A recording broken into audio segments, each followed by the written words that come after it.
ایک دن میں بھائی کے موبائل پہ گیم کھیل رہی تھی کہ اچانک ان کے موبائل پر بیل بجنے لگی۔ میں موبائل بھائی کو دینے جا ہی رہی تھی کہ غلطی سے کال ریسیو ہو گئی۔ دوسری طرف سے کسی عورت کی آواز ہے اور وہ کہہ رہی تھی کہ یہاں سے جلدی سے ہاسپٹل پہنچو، تمہاری بیوی کی جان خطرے میں ہے۔ بھائی اس وقت واش روم میں نہا رہے تھے، اسے میں نے مناسب یہی سمجھا کہ دوسری طرف کوئی عورت بات کر رہی ہے، ان سے بات کرنے میں کوئی حرج نہیں۔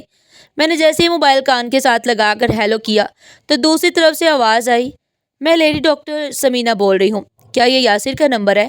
میں نے ہاں میں جواب دیا تو وہ کہنے لگی، جلدی سے آپ میری بات یاسر سے کروا دے، کیونکہ ان کی بیوی نے ایک مردہ بچے کو جنم دیا ہے اور ان کی جان خطرے میں ہے۔ ان کی بات سنتے ہی میرے پیروں تلے سے زمین نکل گئی، کیونکہ بھائی تو ابھی تک کنوارے تھے، انہوں نے شادی نہیں کی تھی، پھر یہ کیسے ہو سکتا تھا؟ اتنی دیر میں بھائی واش روم سے باہر آ گئے اور میں نے موبائل بھائی کو تھما دیا۔ بھائی بھی اس لیڈی ڈاکٹر کی بات سن کر چونک گئے۔ بھائی نے بتایا کہ میری شادی نہیں ہوئی، کسی نے آپ کو غلط نمبر دیا ہے، مگر دوسری طرف سے لیڈی ڈاکٹر صرف یہی کہہ رہی تھی کہ آپ جلدی سے ہاسپٹل آ جائیں، آپ کی بیوی بار بار آپ کا نام لے رہی ہے اور یہ نمبر بھی انہوں نے دیا ہے، اگر آپ نہ آئے تو اس لڑکی کی جان جا سکتی ہے۔ بھائی پریشانی میں جلدی سے ہاسپٹل پہنچے۔ پہلے تو انہیں ایک مردہ بچہ دیا گیا کہ اس کی تدفین کا کوئی بندوبست کرے، مگر جب انہوں نے وہ لڑکی جا کر دیکھی جسے ان کی بیوی بتایا جا رہا تھا، اس کو دیکھ کر بھائی کے تو رونگٹے کھڑے ہو گئے، کیونکہ وہ تو عروسہ تھی۔ میرا نام فرحانہ ہے اور میرا تعلق ایک غریب گھرانے سے تھا۔ میرے والد رنگ ساز کا کام کرتے تھے۔ یاسر میرا بڑا بھائی ہے۔ میری پیدائش کے 3 سال بعد ہی میرے والد فوت ہو گئے۔ تب سے اماں نے ہمیں ماں اور باپ دونوں بن کر پالا۔ اماں صبح کے وقت گھروں میں کام کرتی اور شام کو گھر بیٹھ کر سرائی کا کام کرتی تھی۔ اماں نے بڑی مشکل سے یاسر بھائی کو پڑھایا تھا۔ خدا کا شکر ہے وہ دن بھی آ گئے جب میرے بھائی نے اچھے نمبروں سے گریجویشن مکمل کر لی۔ اب اگلا مرحلہ نوکری تلاش کرنے کا تھا۔ دفتر کھاد چھان لی، مگر بھائی کو کوئی نوکری نہیں ملی۔ بالآخر ایک دوست کے ذریعے انہیں امید کی ایک کرن نظر آئی۔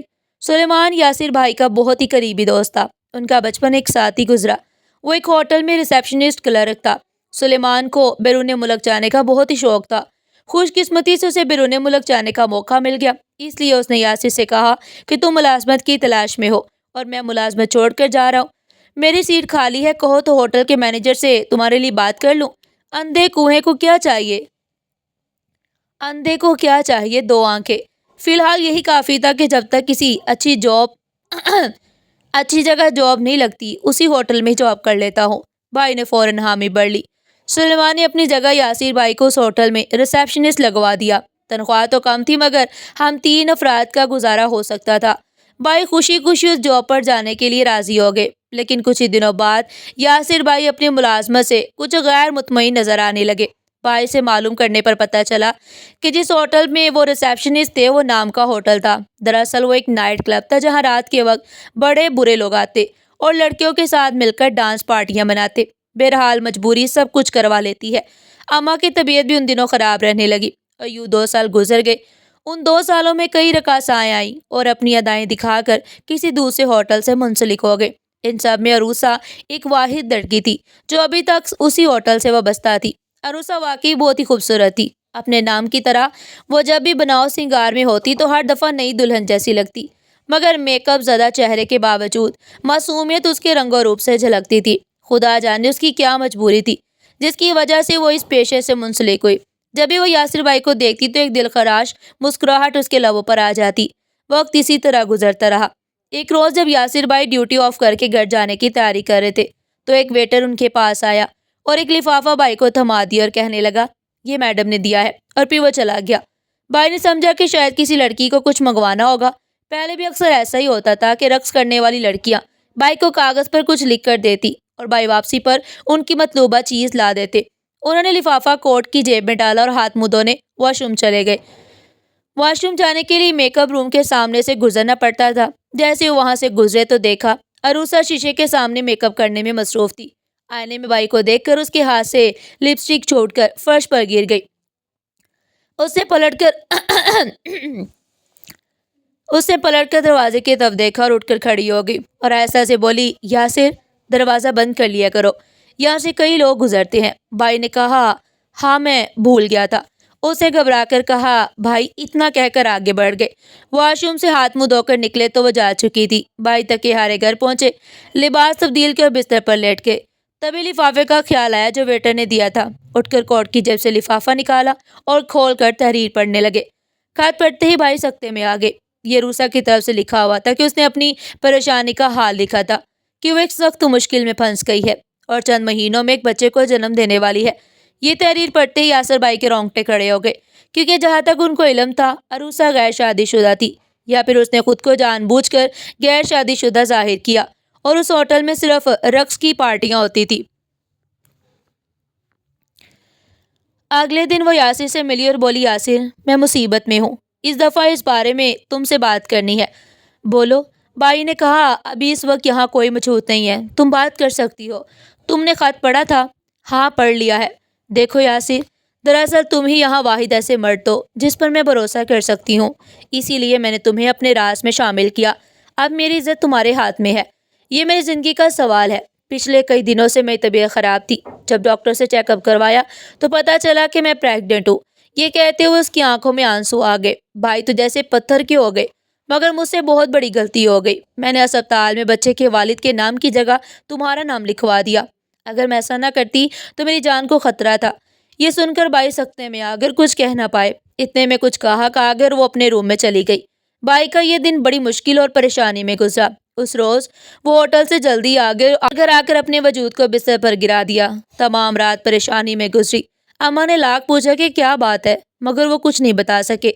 دوسرے دن ہوٹل گئے تو پتہ چلا کہ روسا چند مہینوں کی چھٹی پر جا چکی ہے۔ یاسر بھائی ہمیشہ روسا کے ساتھ احترام سے پیش آتے تھے، جہاں لوگ اس کو آرٹسٹ کہتے تھے وہ بھی اسے آرٹسٹ کے طور پر عزت دیتے۔ تاہم اس لڑکی نے میرے بھائی کے شریف برتاؤ سے ناجائز فائدہ اٹھایا۔ اس شرافت بھر رویے کو اس نے بلیک میل کیا اور کیش کرنے کی کوشش کی۔ یاسر نے سوچا کہ جا کر مینیجر کو سب کچھ بتا دے، پھر اس خیال سے باز رہے کہ ایسا کرنے سے کہیں وہ خود ہی بدنامی کی دلدل میں نہ دھنس جائے۔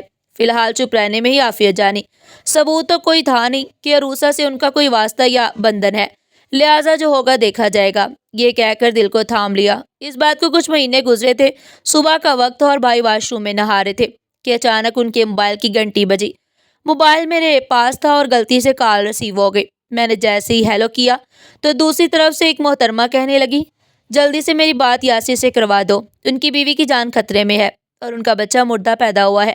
یہ سنتے میرے پیروں تلے سے زمین نکل گئی۔ بھائی کی تو شادی نہیں ہوئی تھی تو یہ بچہ کہاں سے آ گیا؟ اتنے میں بھائی باہر آ گئے اور میں نے موبائل انہیں دے دیا۔ یاسر صاحب، میں لیڈی ڈاکٹر سمینہ بول رہی ہوں، آپ کی بیوی کا بچہ مردہ پیدا ہوا ہے، فوراً ہاسپٹل آ جائیے، آپ کی وائف نے کہا ہے کہ آپ کو خبر کر دی جائے۔ یہ کہہ کر اس نے فوراً فون بند کر دیا۔ یاسر بھائی حیران رہ گئے، سر سے پاؤں تک پسینے میں شرابور ہو گئے۔ ان کا جی چاہا کہ زمین پھٹ جائے اور وہ اس میں سما جائے، جی چاہا کہ جا کر اسی وقت عروسا کا گلا گھونٹ دے۔ غصے کے عالم میں گھر سے باہر نکلے، ٹیکسی لی اور اسپتال چلے گئے۔ وہاں استقبالیہ سے پتہ چلا کہ ان کی نام نہاد بیوی روم نمبر 8 میں ایڈمٹ ہے اور روم نمبر 8 میں مکمل خاموشی طاری تھی۔ عروسا زرد ہلدی کی طرح کامتی ہوئی بستر پر پڑی تھی۔ ابھی یہ کچھ کہنے ہی والے تھے کہ ایک نرس کمرے میں داخل ہوئی۔ عروسا کو انجیکشن لگا کر کہا کہ ان کی جان خطرے میں ہے، ان کو بلڈ لگے گا، آپ مردہ بچے کی تدفین کا انتظام کر لیں، ہم بلڈ کا انتظام کر رہے ہیں۔ پھر بولی، یاسر صاحب آپ نے آنے میں دیر کیوں کی؟ اچھا آئیے میرے ساتھ، یہ کہہ کر وہ کمرے سے نکلی تو کسی غیر مرئی قوت نے یاسر بھائی کو بھی اس کے پیچھے چلنے پر مجبور کر دیا۔ عروسا کے چہرے پر اذیت اور تکلیف کا خاموش سمندر تھا اور اس کی حالت قابل رحم تھی۔ اس کے پاس خدا کے سوا کوئی نہیں تھا۔ اب مزید سوچنے کا وقت نہیں تھا۔ یاسر نے سوچا کہ اب انسانیت کا یہی تقاضا ہے کہ اس راز کو فاش کرنے سے پہلے اس مردہ بچے کو گورکن کے حوالے کر دیا جائے، جس کو قبر میں دفنانے والا بھی کوئی نہیں تھا۔ عروسا بے ہوش تھی اور اس کی زندگی خطرے سے باہر نہیں تھی۔ کیا خبر یہ قصہ یہی ختم ہو جائے؟ پتہ نہیں قدرت مجھ سے ایسا کام کیوں لینا چاہتی تھی جس کے لیے میں خود آمادہ نہیں تھا، مگر سب کچھ خود بخود ہوتا چلا گیا۔ انہی خیالوں میں گم یاسر بھائی غصے میں عروسا کو لعن طعن اور ملامت کر رہے تھے، لیکن اس کی بری حالت دیکھ کر غصہ جہاں کی طرح پگھل گیا۔ انسانیت کے جذبات غالب آ گئے کہ اب ایک انسان ہونے کے ناطے حالات کا یہی تقاضا تھا۔ بچے کو دفنانے کے بعد وہ واپس اسپتال آئے۔ عروسا کو ہوش آ چکا تھا، وہ ہاتھ جوڑ کر معافی مانگ رہی تھی، اس کی آنکھوں سے آنسو بہہ رہے تھے۔ اگر تم نہ آتے تو نہ جانے کیا ہوتا، سچ پوچھوں تو تم بے قصور ہو، مگر میں بھی بے قصور ہوں، میرے ساتھ بھی دھوکا ہوا ہے اور دھوکا دینے والا غائب ہو چکا ہے، میرے اس دنیا میں کوئی نہیں ہے، اسی لیے تم ایک شریف انسان سمجھ کر تم پر بھروسہ کر لیا ہے۔ میں غصے سے سرخ ہو رہا تھا اور میں عروسا کی طرف دیکھ کر بولا، کس کا گناہ ہے جو تم نے میرے سر پر ڈال دی ہے؟ وہ روتے ہوئے بولی، وہ ایک بھیانک رات تھی جب اسی ہوٹل میں مجھے دھوکے سے نشہ پلا کر داغدار کیا گیا اور پھر نباہ کا وعدہ کر کے دلاسا دیا گیا۔ کس نے ایسا کیا؟ میں نام نہیں بتا سکتی۔ روزی کمانا میری مجبوری ہے۔ میں ڈانسر ضرور ہوں مگر بکاؤ مال نہیں ہوں۔ میری ماں بھی چل بسی۔ ہوٹل کے مالک نے رہنے کا ٹھکانہ دیا اور اسی کی نوکری پر سانسوں کی ڈور قائم ہے۔ دیکھو روسا، تم سچ کیوں نہیں بتا دیتی؟ اگر تم سچ نہیں بتاؤ گی تو میں یہ معاملہ پولیس تک لے جاؤں گا۔ تم نے مجھے کہیں کا نہیں چھوڑا، برباد کر دیا مجھے۔ عروسا ہاتھ جوڑتے ہوئے بولی، خدا کے لیے ایسا مت کرنا، میں بہت مجبور تھی۔ یہ سب اس ہوٹل کے مالک سے ڈیاس کے بیٹے شبیر نے کیا ہے۔ پہلے اس نے مجھے اپنے پیار کے جال میں پھنسایا۔ جب میں اس کے قابو میں نہیں آئی تو ایک دن اس نے مجھے نشہ آور چیز کھلا کر میری عزت لوٹ لی اور اب وہ ہمیشہ کے لیے سعودیہ چلا گیا ہے۔ اگر یہ راز سب پر کھل گیا تو میں کہاں جاؤں گی؟ تم سے درخواست ہے کہ اس راز کو راز ہی رہنے دو۔ ایک مجبور لڑکی پر احسان کر دو، اللہ تمہیں اس نیکی کا اجر ضرور دے گا، کیونکہ اللہ کسی کی نیکی کو رائیگاں نہیں جانے دیتا۔ اچھا تو اب تم مجھ سے کیا چاہتی ہو؟ آپ اسپتال کا بل ادا کر دیں۔ میرے پاس پیسے نہیں ہیں۔ دوبارہ نوکری پر جاؤں گی تو آپ کا قرض اتار دوں گی۔ اس نے ایسی بے بسی سے التجا کی کہ یاسر بھائی کو وہی فیصلہ کرنا پڑا۔ عروسا، میں نے تمہاری ہر بات مان لی۔ تم نے مجھے شریف جان کر مجھ پر بھروسہ کیا، ٹھیک ہے، میں بل بھی ادا کر دیتا ہوں، مگر یاد رکھنا آج کے بعد تم میرا کوئی واسطہ نہیں رکھو گی۔ وہ خاموشی سے بھائی کو دیکھتی رہی مگر منہ سے ایک لفظ نہ کہا۔ بل ادا کرنے کے بعد بھائی دوبارہ اس کی عیادت کو بھی گئے اور اس کی التجا پر اسے ٹیکسی پر اس کے گھر تک پہنچا دیا۔ وہ بہت غریب تھی۔ گھر میں چند جوڑے کپڑوں اور ایک فرشی بستر کے سوا کچھ نہیں تھا۔ حالت خود بتا رہی تھی کہ عروسا نے اپنے بارے میں جو کچھ بھی بتایا وہ سچ تھا۔ یاسر بھائی نے والدہ کو عروسا کے بارے میں سب کچھ بتایا تو انہیں بہت دکھ ہوا۔ ان کی ممتا نے سوچا کیوں نہ جا کر اس لڑکی کے اصل حالات معلوم کیے جائے۔ وہ یاسر بھائی کے ساتھ عروسا کے پاس گئی۔ وہ تنہا پڑی تھی، شدید بخار تھا اور اسے پانی دینے والا بھی کوئی نہیں تھا۔ وہ واقعی ایک بے آسرا یتیم لڑکی تھی۔ بہت پہلے والدین کھو چکی تھی، اسے ترس کھا کر ایک خاتون نے پالا تھا، وہ بھی وفات پا گئی تو یہ بے سہارا رہ گئی۔ ایک سہیلی کے ذریعے ہوٹل تک پہنچی، آواز اچھی تھی، پھر گانا سیکھ لیا۔ سہیلی نے سمجھایا کہ جب گانے سے گزارا نہیں ہو تو ہوٹل میں آ گئی تو تھوڑی بہت ڈانسنگ کی پریکٹس بھی کر لو۔ یوں وہ رقاصہ بن گئی۔ اس کی ساری آپ بیتی سن کر والدہ کو یقین ہو گیا کہ وہ اصل میں شریف لڑکی تھی اور بے بسی نے اسے اس راستے پر لا کھڑا کیا۔ جب اس نے اپنی زندگی کے اوراق پلٹے تو یاسر کے اندر کا انسان جاگ اٹھا۔ ضمیر کے سپاہی یکجا ہو گئے۔ اچانک دل میں شور اٹھا کہ اسے بچا لوں۔ اگر عزت کی زندگی جینا چاہتی ہے تو تم ہی سہارا بن جاؤ۔ یوں ہم سب نے فیصلہ کر لیا کہ عروسا کو اپنے گھر لے آئیں گے، اسے سچ مچ کی عروسا بنائیں گے۔ اس نے بھی اپنے نام کی لاج رکھی۔ عروسا بنی تو عمر بھر اس پاکیزہ رشتے کو نبھایا۔ سب کی رضامندی سے بھائی اور عروسا کی شادی ہو گئی۔ اب وہ میری بھابھی ہے، ہم سب سے پیار کرنے والی، میرے بھائی کے بچوں کی ماں۔ آج اس بات کو 6 سال گزر چکے ہیں۔ میری بھی شادی ہو چکی ہے، بھائی کی نوکری ایک سرکاری ادارے میں لگ گئی ہے۔ آج ہم سب ایک خوشحال زندگی گزارے ہیں۔ ناظرین، آج کی کہانی آپ کو کیسی لگی؟ کمنٹ میں اپنی قیمتی رائے کا اظہار ضرور کیجیے گا۔ پھر ملیں گے ایک نئی کہانی کے ساتھ، تب تک کے لیے اللہ نگہبان۔